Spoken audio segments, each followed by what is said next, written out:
Good afternoon. I'm thrilled to be here, and it's my honor and pleasure to present on site this year.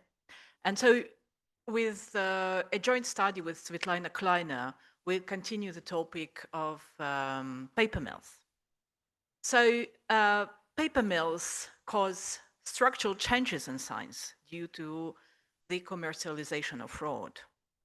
Whereas misconduct was previously produced on individual level, paper mills now generate fake papers on an industrial scale. A conservative estimate by Adam Day suggests that 400,000 papers originate from paper mills between 2000 and 2022, though the Retraction Watch database contains only 60,000 retractions and corrections for all reasons, not only for paper mills, meaning that there is a retraction gap, that most fraudulent papers stay still in the literature. Although paper mills were first documented over a decade ago, we still have a very fragmented knowledge on paper mills. And so our study explores retraction challenges and patterns of Tanu.pro, one of the Europe largest paper mills. So Tanu.pro creates unique emails to submit papers, and you can see this kind of a email Tanu.pro, that a domain that is used to submit papers. This domain actually gave the name to the paper mill in the literature. These email domains are exclusively associated with several legal entities registered in Eastern Europe. These emails appear suspicious because of discrepancies between the country domains and the author's stated affiliations. For example, here this is an author from Russia, and you can see a university from Turkey and domain associated with India, or another Russian scholar with a domain in Germany, or the same associated with the UK. And so we use the snowball method to identify email domains, and we identified over 60 suspicious email domains, as some papers provided email addresses for multiple co-authors. And we then performed a full text search in Scopus in December 2024. We also analyzed the patterns of the paper mill by examining the characteristics of its authors. And we used a sample of Springer published papers to investigate scholars' positions. So we used a sample of 77 Springer papers and compared the results to a control group of 77 randomly selected articles without paper mill hallmark. So the results, we have identified 1,517 papers published in 380 journals indexed in Scopus. These papers are co-authored by over 4,500 scholars associated with 46 countries and representing over 460 universities. The diversity of countries of clients shows that paper mills are international business. The country affiliations in the figure show that the core region of this paper mill is Eastern Europe and Central Asia. And Tanu.pro as a paper mill has branches in various Central Asian countries, and it also takes over other paper mills within the region. Though we can also see that there are clients from high-income countries as well.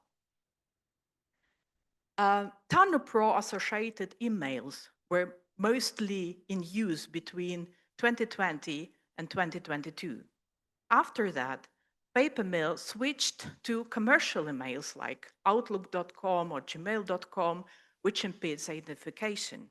And this illustrates how paper mills continuously adapt to detection efforts and stay one step ahead while publishers are left chasing them.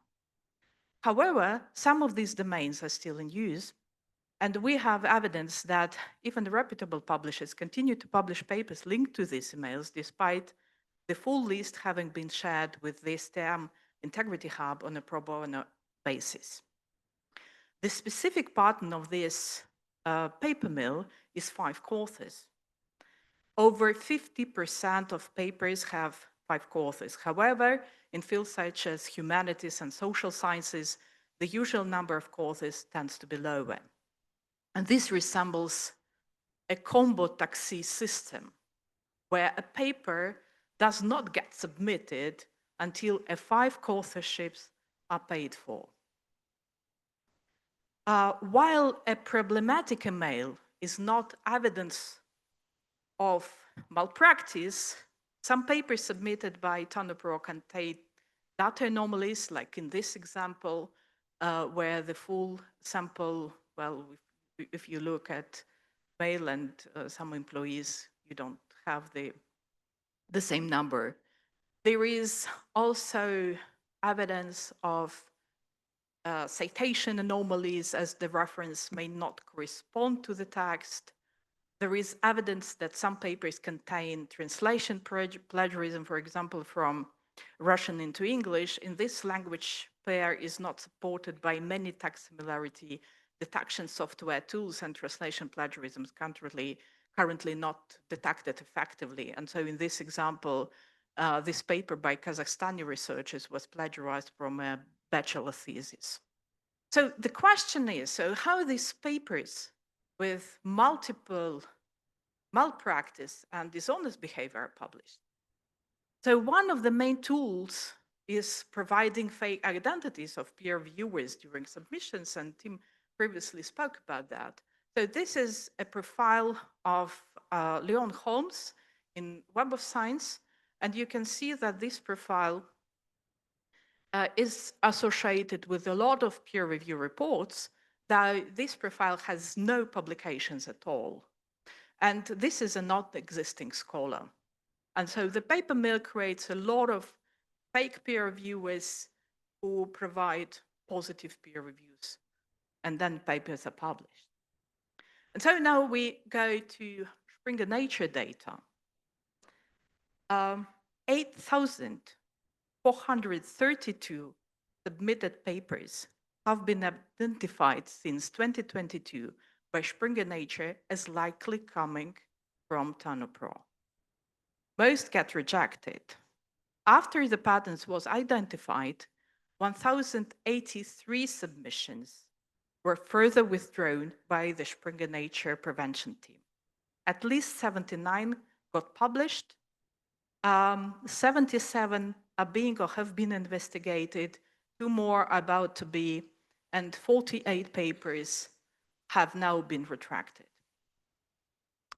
So as the fake emails created by this paper mill are unresponsive, the authors of these papers were contacted through their emails found online. 57% of the authors have replied, and 28% appear to have been genuinely unaware that reviewers were ever suggested a submission. Some had no knowledge of the processes used by the paper mill to facilitate publications. The authors of 13 papers responded by repeating verbatim, or almost verbatim, the same text to address the reviewer concerns. And so I cite what they reply. The fact is that the researchers who served as reviewers for our submission were recommended to me by my former supervisor. I'm not personally familiar with these people. I have never been interested in their institutional pages. The email address and contact information were also provided by my former supervisor. I hope you can find it yourself someday. Springer Nature's statistics confirms the prevalence of 5 authors and 1 institution affiliation. An additional feature of the paper mill's profile is the job titles of the authors. Compared to the control group, the job titles of Tanu.pro paper authors indicate that clients of this paper mill are less likely to occupy low and middle positions and exhibit a high proportion of scholars in top university positions, such as professors or department heads, 44% versus 30% in the control group. This may be because the paper mill tends to favor more prestigious clients who would like to increase their institutional stature by publishing in respectable outlets. So a problematic email, as the only evidence, poses challenges for action by journals when other issues are absent. 20 of the 77 Tanu.pro papers being investigated by Springer Nature cannot be retracted under current COPE guidelines. Even with the guidelines on systematic manipulation of publication process, there are no COPE guidelines on dealing with authors submitting from emails that are likely fake. If no reviewers were suggested or suggested reviewers were not used, there may be little ground for COPE-compliant action, especially for review papers. Also, editor-in-chief may be hesitant to take action as the evidence is not definitive, and the current retraction guidelines state that retractions for authorship disputes are inappropriate and do not mention authorship for sale. And more guidelines and regulations specific for authorship for sale paper mills are needed. Thank you for your attention, and here in your QR code you can find more information about this paper mill. Thank you.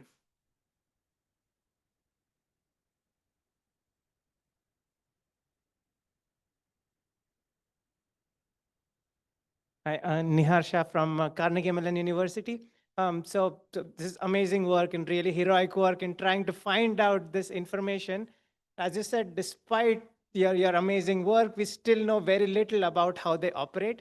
And moreover, we have scant evidence to take action, right? So I was just wondering, I'm actually serious here. Like, has anybody tried to play a reverse Uno card on them to try to infiltrate their networks? For example, create fake profiles and apply there for a job. Or even at a weaker sense, like try to submit their manuscripts and go through the process and see which journals or which editors it goes to and how they handle it, etc. Right, I tried contacting them, but I think they Googled me, so I need to have a better alias or something. I was contacted by the owners of this paper mill who mentioned that I did an impressive work identifying their papers. And it was not a nice message, actually. Have either of you tried submitting deliberately papers through the paper mill to see where it goes and so on? No, but so we can identify actually where papers are published. So one of the methods the paper mill uses is creating special issues. They use master degree students who pretend to be professors, and so journals even didn't check the scholar record of these special issue editors. And so this is one of the methods how they work. So they don't rely on prominent scholars to publish special issues, but they rely on their employees. So they create fake fake record for their employees to publish special issues. And then also they collaborate with so-called, I can say, predatory journals, but some kind of low-quality journals. And by creating fake peer reviewers, they also infiltrate reputable publishers. Christopher Bethke, I'm an editor at the German Medical Association Journal. Thank you, Anna, for your talk and for your work in general. I was wondering whether you have an idea, or any of the other speakers in the room section, about the extent of the problem. First, how much it affects academic competition unfairly in the countries afflicted the most.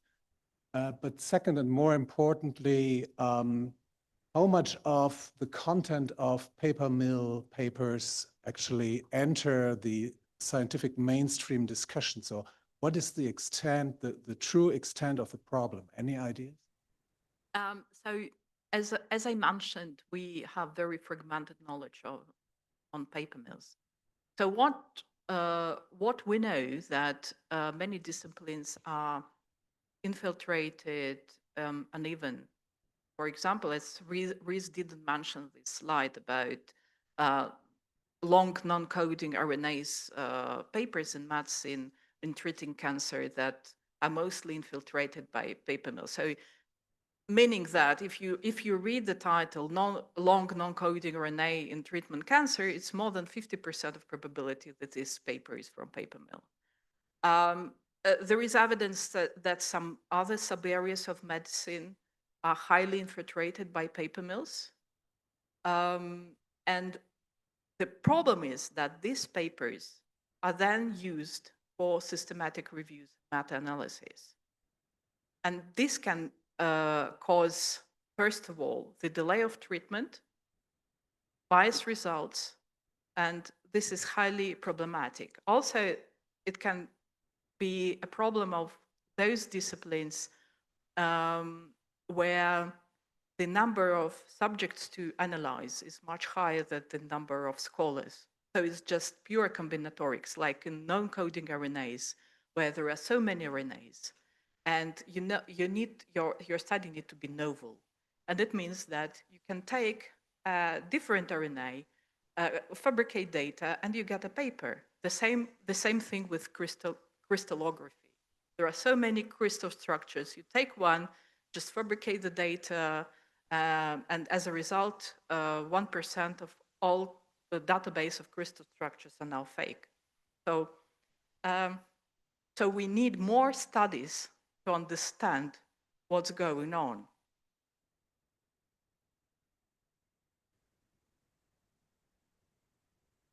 Yeah, I mean, so as far as I mean, this all may be so, and this is clearly the danger, but there's no evidence so far that we have, for example, how much of it, you mentioned oncology, how much of it really enters guidelines, or how much really enters systematic reviews and meta-analyses, right?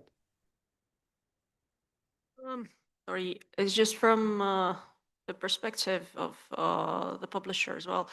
The thing is not just how much of it enters guidelines, because Tanu.pro, for instance, is not very active in the medical field.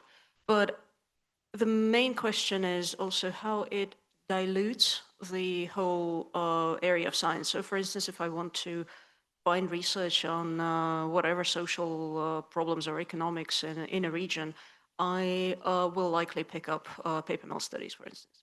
And there are already issues where reviews rely on retracted papers by the dozens, which again dilutes the qualities of studies because review papers, yeah, the papers that are cited are data, and we see that all the time.